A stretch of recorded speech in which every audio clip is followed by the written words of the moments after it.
లో ఉంటూ అలాంటి భాష మాట్లాడొద్దు, ప్రతిపక్షాలను తిట్టడం కాదు, ముందుగా నియోజకవర్గ ప్రజల అభివృద్ధి మీద దృష్టి పెట్టాలి. ఏ గ్రామానికి వెళ్ళినా కూడా ప్రజలందరూ తిడుతున్నారు, ఇచ్చిన హామీలు నెరవేర్చలేదని ఇలాంటి వ్యాఖ్యలన్నీ చేస్తున్నారు. అంటే సొంత పార్టీలోనే ఉండి అది కూడా ముఖ్యమంత్రి టార్గెట్ గా ఆయన మాట్లాడుతుండటము ఎంతవరకు ఆ పార్టీకి కరెక్ట్ ఉంటుంది, ఆ పార్టీకి అది ప్లస్ అవుతుందా మైనస్ అవుతుందా, ఏం జరుగుతోంది అనేది. ఎందుకంటే కాంగ్రెస్ పార్టీలో అంతర్గత ప్రజాస్వామ్యం అని చెప్పి వాళ్ళు చెప్పుకుంటూ ఇలాంటివి మాట్లాడుతున్నారు. చాలా మంది నాయకులు ఇంతకు ముందు మాట్లాడారు, ఇప్పుడు మాట్లాడుతున్నారు, ఇక మీదట కూడా మాట్లాడతారు. కానీ ఆ పార్టీకి నష్టం జరుగుతుందా లేదా అనేది చూసుకోవాలి. కాబట్టి రాజగోపాల్ రెడ్డి గారి వ్యాఖ్యల మీద ముఖ్యంగా బీఆర్ఎస్ పార్టీలో ఎలాంటి చర్చ జరుగుతోంది?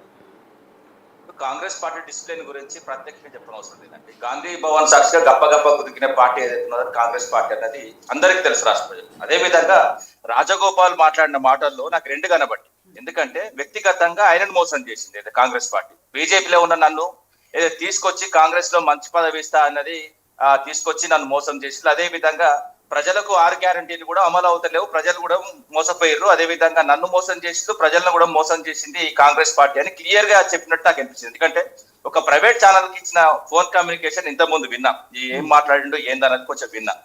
ఏ విధంగా అయితే బీజేపీలో ఉన్న నన్ను అయితే కేసీఆర్ గారిని ఉడగొడతాం రా అని తీసుకొచ్చిండు అని చెప్పిండు. అంటే బీజేపీ అదే విధంగా అయితే కాంగ్రెస్ ఏ విధంగా మూకుమ్మడిగా కేసీఆర్ గారిని ఉడగొట్టడానికి ఒకటైంది అన్నది క్లియర్ గా అర్థమవుతుంది.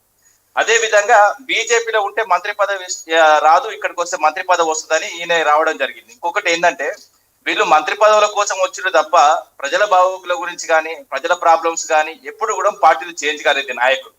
ఏదైతే పార్టీని పట్టుకొని కొంతమంది ఏడ్చటోళ్ళ గురించి మాట్లాడుతున్నాను, కానీ ఏదైతే ఏడ్చటోళ్ళు అంటే పార్టీని పట్టుకొని పార్టీ మీద ప్రేమతోనే అదే విధంగా పార్టీ విధేయతున్న వ్యక్తులతో కాకుండా పార్టీని జలగలాగా పట్టుకొని పీడిస్తూ పార్టీ నుంచి చాలా విధంగా అన్ని విధాలుగా లబ్ధి పడుతున్న కొంతమంది నాయకుల గురించి మాట్లాడుతున్నారు. అదే విధంగా వీళ్ళు అన్నో గణపతి హోమం చేస్తున్నాడట. ఏదైతే ముఖ్యమంత్రి ఈయనే ఉండాలి రేవంత్ రెడ్డి, తమ్ముడో మొత్తం ఏదైతే కాంగ్రెస్ రేవంత్ రెడ్డి గడగడలాంచే హోమం చేస్తున్నాడో అదే విధంగా రాష్ట్రంలో ఉన్న పరిస్థితుల గురించి కూడా క్లియర్ చెప్పడం జరుగుతుంది. ఆఖరికి అవసరమైతే రాజీనామా కూడా చేస్తే మంత్రి పదవి రాకుంటే అంటే మంత్రి పదవి ఎంత పిచ్చున్నదో కొంచెం అర్థం చేసుకోవాలి. అంటే ప్రజల కోసం అని చెప్తారు వీళ్ళు, కానీ ప్రజల కోసం కాదు. ఎందుకంటే వ్యక్తిగత ప్రయోజనాల కోసం వ్యక్తిగతంగా పదవులు అనుభవించాలి, వ్యక్తిగతంగా ప్రజలను మొత్తం మోసం చేయాలి అంతే తప్ప వీళ్ళ ఎజెండా కానీ మొత్తం కంప్లీట్ గా ఏదంటే పదవులు అనుభవించడం, అదే విధంగా పైసలు సంపాదించడం, అదే విధంగా వాళ్ళ ఉన్న కాంట్రాక్ట్ కాపాడుకోవడం. అది బీజేపీలో పోతే కొంత కాంట్రాక్ట్ పెద్ద కాంట్రాక్ట్ వస్తే అందులో వేయండు, అదే విధంగా మంత్రి పదవి ఇస్తా అంటే ఇంట్లోకి రావడానికి ప్రయత్నం చేస్తున్నాడు. అదే విధంగా కాంగ్రెస్ పార్టీ విధానాలు కూడా రాష్ట్రంలో చాలా కుటిలంగా ఉన్నాయనేది కూడా ఏదైతే రాజగోపాల్ రెడ్డి చెప్పడం జరిగింది.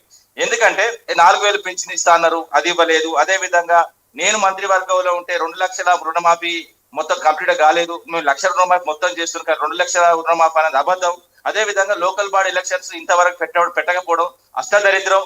ఒక ముఖ్యమంత్రి ఉండి లోకల్ బాడీ ఎలక్షన్స్ పెట్టకపోవడం అంటే నేనుంటే మాకు ఖచ్చితంగా పెట్టేటోళ్ళమని ఆయన మాట్లాడింది విన్నా. అదే విధంగా 420 హామీలను కూడా ఆయన ఎండగట్టడం జరిగింది. అదే విధంగా కొన్ని రుణమాఫీ కాలేదు, అదే విధంగా రైతు బంధు ఒకసారి మొత్తం కంప్లీట్ గా బంద్ చేసిండ్రు, అదే విధంగా ఒకసారి 4 ఎకరాల వరకు ఇచ్చిండ్రు. ఇది కంప్లీట్ గా ప్రజలను రైతులను మోసం చేసినట్టే అని కూడా క్లియర్ గా చెప్పడం జరిగింది. అదే విధంగా మహిళలు ఇచ్చిన మాట కూడా అయితే కాంగ్రెస్ పార్టీ నిలుపుకోలేదు. ప్రజల్లోకి పోతే మాత్రం ఖచ్చితంగా విపత్కరమైన పరిస్థితులు ఉన్నాయని కూడా చెప్పడం జరిగింది.